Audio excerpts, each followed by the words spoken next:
Hello दोस्तों, मेरा नाम मीना है। मैं अभी 28 साल की हूँ।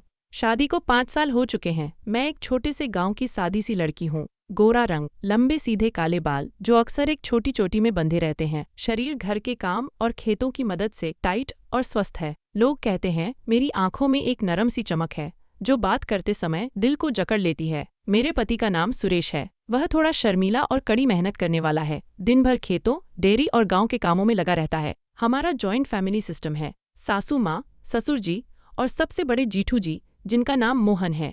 उम्र लगभग 32 साल। लंबा कद, चौड़े कंधे, गहरी आवाज और चेहरा ऐसा जो देखते ही इज्जत आ जाए। गांव वाले उन्हें बड़े बाबू कहते हैं क्योंकि वे फैमिली के फैसले संभालते हैं और सबके मुश्किलें हल करते हैं। शादी के बाद जब मैं इस घर में आई तो जीठू जी मुझे सिर्फ बहू की नज़र से देखते थे, मगर जैसे जैसे समय बीता उनकी नज़र में एक अलग सी देखभाल, एक खामोश ख्याल पैदा हो गया। सुरेश अक्सर बाहर रहता, कभी मार्केट, कभी रिश्तेदारों के यहाँ। घर में ज्यादातर मैं, सासू माँ और जीठू जी ही होते। एक सुबह की बात है, मैं रसोई में नाश्ता तैयार कर रही थी। जीठू जी आंगन में बैठे कागजात देख रहे थे। उन्होंने आवाज दी, मीना, चाय में थोड़ी सी इलायची डाल देना, आज सर्दी ज्यादा है। मैं चाय लेकर गई। जब मैं कप रखने के लिए झुकी तो मेरा दुपट्टा का किनारा थोड़ा सरक गया। उनकी नज़र पल भर के लिए मेरे गले और कंधे पर पड़ी। फौरन नज़र झुका ली। तुम बहुत मेहनती हो बेटी। सुरेश को तो किस्मत मिली है तुम जैसी बहू की। उनकी आवाज़ में गहराई थी जो मेरे दिल को छू गई।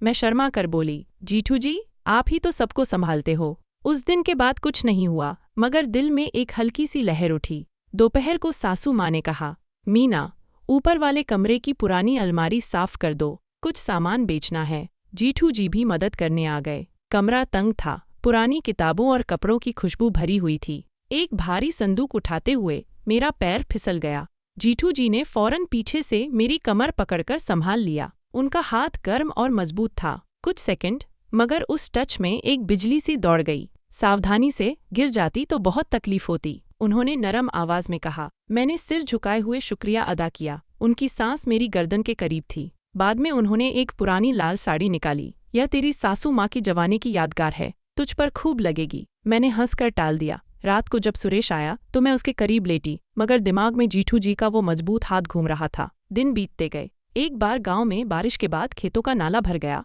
और पानी का बहाव रुक गया। जीठू जी ने सबको जमा किया और सफाई का काम शुरू किया। मैं भी बाल्टियां लेकर मदद करने पहुंची। धूप तेज थी। जीठू जी शर्ट उतारकर काम कर रहे थे। उनका पसीना चमकता हुआ मजबूत शरीर। कभी कभी उनकी नज़र मुझ पर पड़ती जब मैं झुककर काम करती।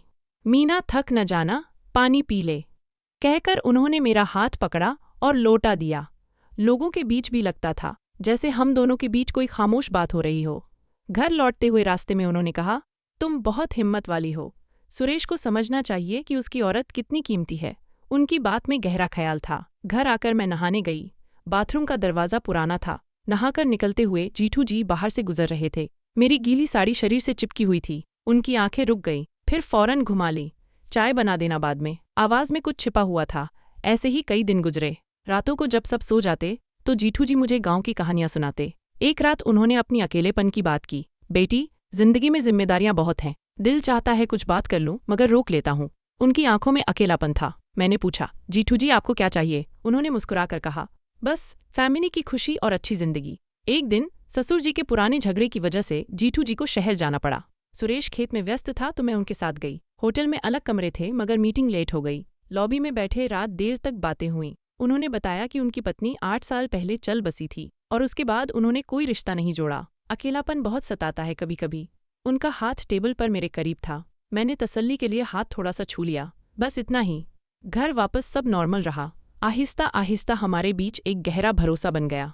कभी कभी सुरेश को शक होता तो मैं उसे समझा देती। एक दिन जब मैं उनके कमरे में कपड़े व्यवस्थित कर रही थी तो उन्होंने कहा, मीना, तेरी उंगलियां बहुत नरम हैं, जो छू लेती हैं सुकून दे जाती हैं। मैं शर्मा कर बोली, जीठू जी, आपकी ताकत तो सबको हौसला देती है। बातों तक ही रहा सब कुछ। फिर गांव में बड़ा त्योहार आया। देवी माता का मंदिर दोबारा बनकर तैयार हुआ था। प्राण प्रतिष्ठा की तैयारी चल रही थी। जीठू जी ने मुझे जिम्मेदारी दी कि मैं मंदिर की सफाई और फूलों का काम देखूं। कई रातें हम दोनों प्लानिंग करते रहे। उनकी बातें अब सिर्फ मार्गदर्शन भरी थीं। एक रात देर से मंदिर के छोटे कमरे में हम अकेले बैठे दीपक जला रहे थे। उन्होंने कहा, जिंदगी मूर्ति जैसी है, बाहर से सख्त, अंदर से प्राण वाली। मेरी आंखें नम हो गईं। मैंने अपनी उदासी शेयर की कि कभी लगता है मैं सिर्फ बहू बनकर रह गई हूँ, औरत नहीं। उन्होंने खामोशी से सुना और कहा, तुम बहुत कीमती हो मीना। त्योहार के दिन मंदिर में भारी भीड़ थी। प्राण प्रतिष्ठा हुई तो हवा में खुशबू भर गई। सब खुश थे। शाम को घर आकर जीठू जी ने सबको जमा किया। उन्होंने ऐलान किया, जमीन का झगड़ा खत्म हो गया। अब मैं सुरेश और मीना को अलग छोटा घर बनाकर दे रहा हूँ, ताकि फैमिली छोटी हो मगर रिश्ते मजबूत रहें। सब हैरान रह गए। मैं रो पड़ी। जीठू जी ने मुझे अलग बुलाया। बेटी, मैंने तेरी आंखों में देखा है। तेरे लिए मेरे दिल में सिर्फ खालिस प्यार और इज्जत है। जो कुछ भी महसूस हुआ वो अकेलापन था। अब मैं खुश हूँ।